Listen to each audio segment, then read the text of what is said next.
ఇలా కాంగ్రెస్ పార్టీ మీద మీరు చేస్తున్న కామెంట్ చూస్తే థూ అనిపిస్తుంది. మిమ్మల్ని చూస్తే బూతు. మీరు మళ్ళీ పవిత్రం అని చెప్పుకుంటారు సిగ్గు లజ్జ లేకుండా.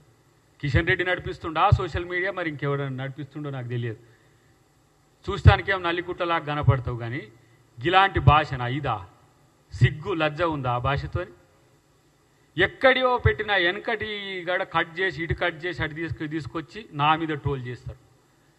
రాహుల్ గాంధీ మీద ట్రోల్ చేస్తారు, మా రేవంత్ రెడ్డి గారి మీద ట్రోల్. మీరు మీ బతుకంతా ట్రోల్స్ బతికేనా? వానికి మొహం కూడా ఉండదు ఆ పెట్టేటోనికి. వానికన్నా చూద్దాం, వాని మీద కేసన్న పెడదామంటే వాని మీద వానికి ముఖం కూడా ఉండదు. ఎతికితే మళ్ళీ వాడు మనం కౌంటర్ పెట్టంగానే మళ్ళీ పోతారు. ఇంత నీచాతి నీచమైన బూతు పార్టీ అలా బీజేపీ పార్టీ. నిజంగా బూతు జనతా పార్టీ అది నాకు అనిపించింది. ఈ వారం రోజులు అయితే చెవులు రింగుమని నాకు చూసిన. ఇంత నేను ఊర్లో పుట్టినా రచ్చబండల మీద పంచాయతీలు చూసినా కానీ ఊరి బూతులు కూడా పనికిరావురా నాయన. ఎక్కడ పుట్టినరా మీరు? సిగ్గు ఉండాలి. కిషన్ రెడ్డి నువ్వేనా నడిపించేది? రేపు అదే పరిస్థితి వస్తే మా సోషల్ మీడియా వారియర్స్ కాదు, మా కాంగ్రెస్ కార్యకర్తలు మరి మీ సంగతి చూసుకుంటారు.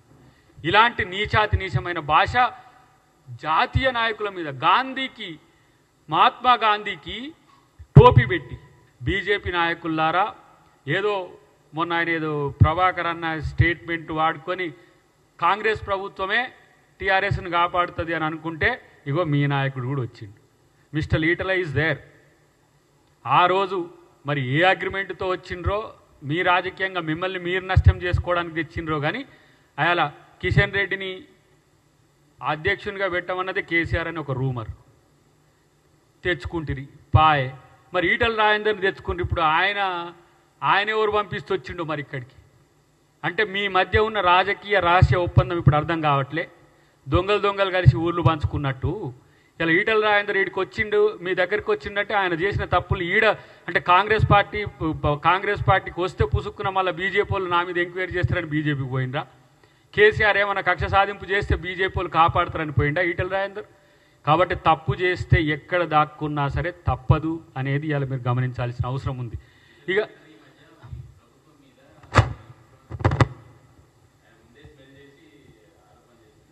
ఆయనకి ఇప్పుడు ఏదో సీల్డ్ కవర్లో ఏదో దాచిపెట్టిరట.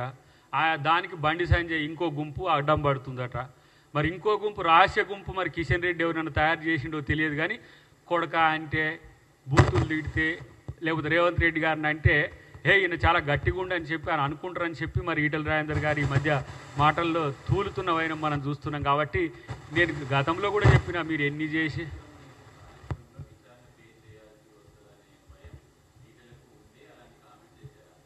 మేబీ కావచ్చు కూడా, అది కూడా ఎందుకు లేదనుకోవచ్చు. ఇప్పుడు కాళేశ్వరంలో తను ముద్దాయిగా మారుతాను. ఇంకోటి ఏంటంటే వీళ్లకు ముందస్తుగా పసిగట్టే వ్యవస్థ ఉంటుంది, కానీ ముందస్తుగా తప్పు చేయొద్దు అనేది ఎందుకు ఉండట్లేదు మరి వీళ్ళకు ప్రభుత్వంలో ఉన్నప్పుడు? ఇప్పుడు ఈటల రాజేందర్ గారు ముందస్తుగా ఇవన్నీ తెలిసే చేస్తున్నట్టుగా కనపడుతుంది. రెండవది, నేను నిజాయితీపరునని చెప్పే ప్రయత్నం చేసినప్పుడు తప్పు చేసేటోనికి సహకరిస్తే అది తప్పవుతుందని ఎందుకు అనుకోలేదు ఈటల రాజేందర్? ఇది కూడా ఆలోచించుకోవాల్సిన అవసరం ఉంది. ఇక ప్రధానంగా ఇప్పుడు లేటెస్ట్గా వచ్చిన దాంట్లో ఏంటంటే కిషన్ రెడ్డి గారు రాహుల్ గాంధీ గారి మీద చేసిన స్టేట్మెంట్. మీరు రాహుల్ గాంధీనే దేశద్రోహి అనే స్థాయికి దిగజారిండ్రంటే మీరెవరు? అసలు మీకు ఈ దేశానికి సంబంధం ఏంది? స్వాతంత్ర సంగ్రామంలో నెహ్రూ ఏండ్ల కొద్ది జైలుకు పోయిన చరిత్ర, ఇందిరాగాంధీ జైలుకు పోయిన చరిత్ర. ఇలా మహాత్మా గాంధీ ఎన్నిసార్లు జైలుకు పోయిందో తెలియదు. మహాత్మా గాంధీనే మీరు దేశద్రోహి అన్నోళ్ళు, మీరు రాహుల్ గాంధీని అనలేరా? రాజీవ్ గాంధీని అనలేరా? నెహ్రూని అనలేరా? ఇలా దేశద్రోహులనేమో వదిలేస్తున్నారు. బయట చాలామంది ఇప్పుడు రహస్యంగా సమాచారం ఇచ్చిన వాళ్ళ పట్ల మీ విధానం లేదు. ఇంత నష్టం జరిగింది, ఎట్లా మీరు ట్రంప్ మధ్యవర్తిత్వాన్నో లేకపోతే ఇట్లా ఒప్పుకొని సీజ్ ఫైర్కి ఒప్పుకున్నారు ఒకటి. ఎన్ని విమానాలు కూలినాయని ప్రశ్నిస్తే, మిమ్మల్ని ప్రశ్నిస్తే దేశద్రోహ, ప్రభుత్వాన్ని ప్రశ్నిస్తే దేశద్రోహ, బీజేపీ విధానాన్ని ప్రశ్నిస్తే దేశద్రోహ. దేశద్రోహపు చర్యలు పాల్పడేటోళ్ళ పట్ల మీకు క్లారిటీ లేదు. ఇలా సిగ్గుండాలి. ఆ కుటుంబాన్ని దేశద్రోహుల కుటుంబం అంటానికి. ఇలా చీమలు పెట్టిన పుట్టలో వచ్చి పాములు చేరినట్టుగా మీకు దేశ స్వాతంత్రానికి, భారతదేశ ఆత్మకు, భారతదేశ యొక్క సార్వభౌమత్వానికి, గణతంత్రానికి సంబంధమైంది. ఇలా జాతి విద్వేషాన్ని రెచ్చగొడుతూ, మతాల మధ్యన వైరాలు పెడుతూ, కులాల మధ్యన కుంపట్లు పెడుతూ మీ రాజకీయ జీవితాన్ని అక్కడ చలిగాచుకుంటున్నట్టుగా ఉంటున్న మీరు, ప్రత్యేకించి నేనంటున్న మనోడు కిషన్ రెడ్డి, మీలాంటి బానిస నాయకుల వల్లనే సమస్య. ఈ రాష్ట్రం కొరకో, ఈ ప్రాంతం కొరకో, దక్షిణాది కొరకో ఎక్కడ మీరు మాట్లాడరు. రాహుల్ గాంధీని తిడితే మీకు అక్కడ మార్కులు పడతాయని. ఇంకా అక్కడ ఒక ఆయన ఉన్నాడు, ఆయన కాంగ్రెస్ నుంచి పోయిన ఆయన, అస్సాం ముఖ్యమంత్రి. ఇక ఆయన మాటలకైతే అసలు ఇక ఒక అదుపు ఉండదు, అడ్డు ఉండదు. మనం మాట్లాడితే మాత్రం అది ఒక పెద్ద సమస్య అవుతుంది. కాబట్టి ఇవాళ ఈ దేశం కొరకు ప్రాణాలు ఇచ్చిన కుటుంబం ఇవాళ గాంధీ కుటుంబం. ఇంకోటి అంటాడు వాడికి, గాంధీ వీళ్ళు ఎట్లా పెట్టుకుంటారు వీళ్ళు గాంధీ అని అంటారు. వానికి ఆ చరిత్ర కూడా తెలియదు.